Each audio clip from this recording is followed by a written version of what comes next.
Seberapa tolol masyarakat Indonesia? Negara kita itu sangat kekurangan SDM yang mempunyai skill yang tinggi. Menurut PISA, yaitu Program for International Students Assessment, Indonesia itu ranking 62 dari 70 negara. Kita sangat amat ketinggalan. Melihat kelakuan-kelakuan konyol orang Indonesia di internet ataupun di dunia nyata, rasanya bikin kita bingung. Apakah SDM atau sumber daya manusia di negara kita itu rendah? Karena julukan yang didapatkan itu banyak banget. Rendah literasi, iya. Rendah moral, bisa jadi. Rendah gizi, iya juga. Dan itu malah terbukti dengan gambaran-gambaran di internet atau media berita ataupun bahkan secara langsung. Buang sampah sembarangan, melanggar peraturan lalu lintas, dan kelakuan netizen di internet, dan hal konyol lainnya. Jadi sebenarnya apa itu SDM dan apakah memang SDM kita serendah itu? Jadi selamat datang di segmen Belajar Aja.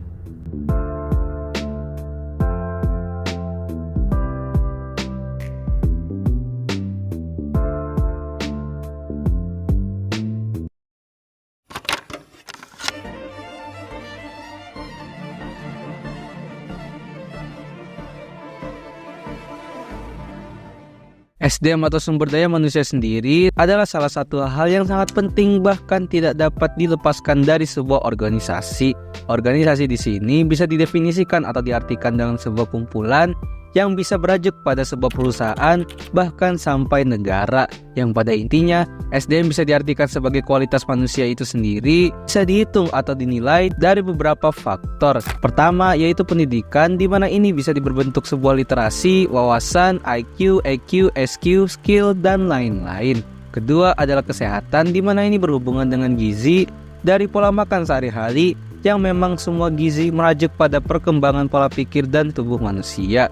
Dan terakhir adalah lingkungan sosial. Lalu masuk ke pertanyaan kenapa kualitas SDM itu penting. Simpelnya semua orang tahu kalau manusia atau orang dengan kualitas dan skill yang tinggi, tentu orang itu adalah orang yang sangat bisa diandalkan dan sangat hebat dalam menghadapi berbagai situasi, entah itu dalam permasalahan eksternal ataupun internal. Sehingga jikalau sebuah kelompok atau dalam di studi kasus ini adalah sebuah lingkungan dan negara memiliki banyak warga yang memiliki kualitas SDM yang tinggi, betapa tingginya moral, betapa sehat dan bersihnya lingkungan, dan betapa makmurnya sebuah kumpulan atau negara yang ditempati itu karena dipenuhi oleh orang-orang dengan pola pikir yang sangat berkualitas semua.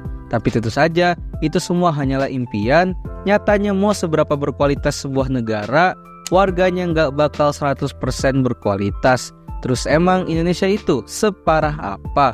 Kalau kita berpatok pada data yang dibuat pada tahun 2022, negara dengan IPM atau Indeks Pembangunan Manusia tertinggi pada tahun itu adalah negara Swiss. Sedangkan negara dengan IPM yang terendah adalah Sudan Selatan. Kalau Indonesia, menurut data tersebut adalah peringkat 114 alias tengah-tengah. Sedangkan kalau menurut data dari WTR atau World Talent Ranking tahun 2023, Indonesia memiliki kualitas SDM di peringkat 47 dari 64 negara lainnya. Kalau yang ini agak menengah ke bawah.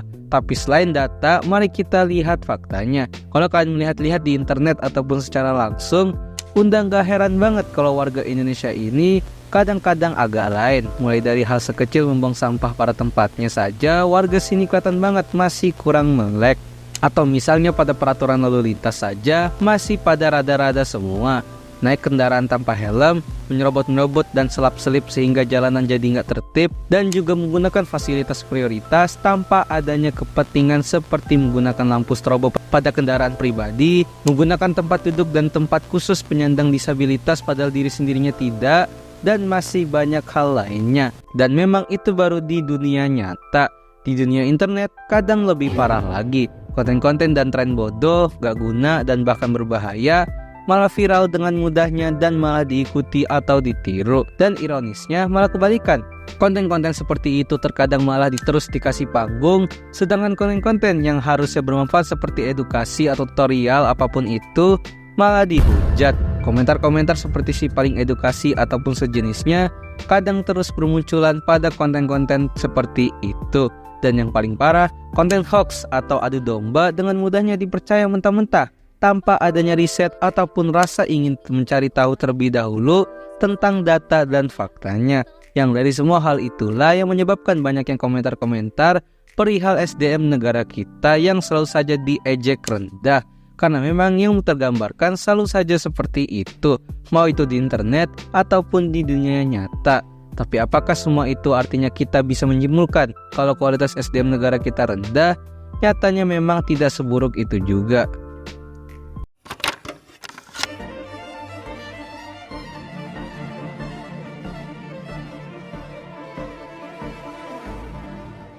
Netizen sudah mencap Indonesia sebagai negara dengan SDM rendah karena tingkah laku konyol warganya sendiri. Tapi walaupun terlihatnya begitu, sedihnya memang benar kalau SDM kita masih terbilang cukup rendah. Untuk pendidikan, terbukti dari IQ rata-rata warga negara kita yang tidak setinggi negara-negara lain. Dan memang faktanya, hanya 6,52% orang Indonesia yang merasakan yang namanya bangku kuliah. Untuk dari segi gizi, terbukti juga dari tinggi rata-rata orang Indonesia yang memang tergolong sangat pendek ketimbang negara lain. Problem stunting yang sangat banyak dialami oleh banyak warga, dan untuk di lingkungan sosial ya sebenarnya berpengaruh dari kedua faktor tadi. Nyatanya masih banyak orang yang memiliki mental kepiting yang mana merupakan sifat nggak suka lihat orang lain sukses dan ingin menjatuhkannya. Masih banyak sikap-sikap orang Indonesia yang acuh tak acuh dengan lingkungan sekitar sehingga berpengaruh ke orang lain. Dan masih banyak aja sikap-sikap yang tidak etis terhadap sesama. Dan memang nyatanya SDM atau sumber daya manusia inilah yang memang sedang diperbaiki oleh pemerintah melalui program-programnya. Karena memang seperti yang gue bilang di chapter sebelumnya, ini merupakan hal yang sangat penting bagi sebuah negara. Dan kalau kalian bertanya apa yang menyebabkan SDM itu rendah, adalah kurangnya dorongan support dari faktor-faktor kualitas manusia itu sendiri. Seperti pendidikan yang memang nyatanya masih belum merata. Ada sekolah yang ngajarnya itu bagus banget sehingga isinya orang pinter-pinter semua.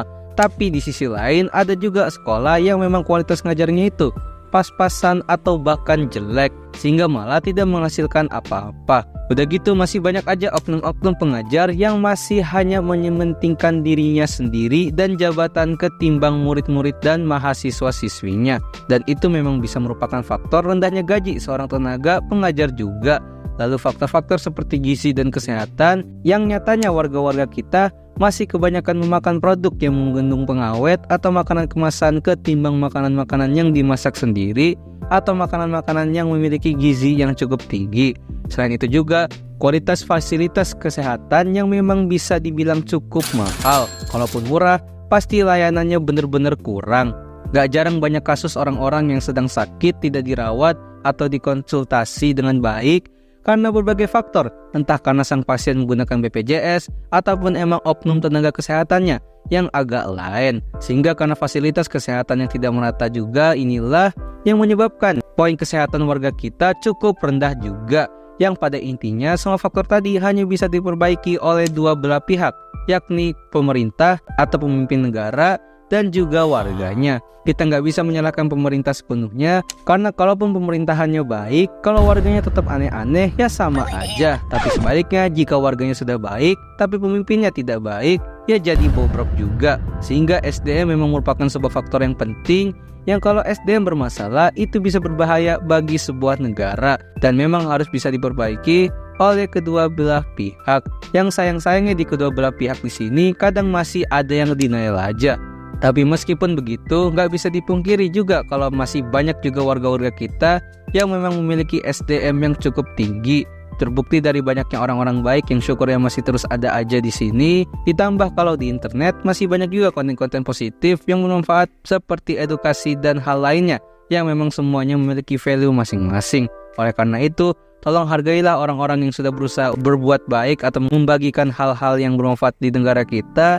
Jangan dikit-dikit direndahkan, dihujat, atau bahkan dijatuhkan. Karena andaikan orang-orang yang sudah berusaha untuk berkualitas ini pada akhirnya dikucilkan di sini, yang ada dia bisa aja malah jadi tidak berkualitas lagi, atau yang mentok-mentok bakal pindah lingkungan atau dalam konteks ini negara yang memang bisa lebih menghargai niat baiknya, yang ujung-ujungnya negara kita lagi yang kekurangan orang berkualitas tinggi.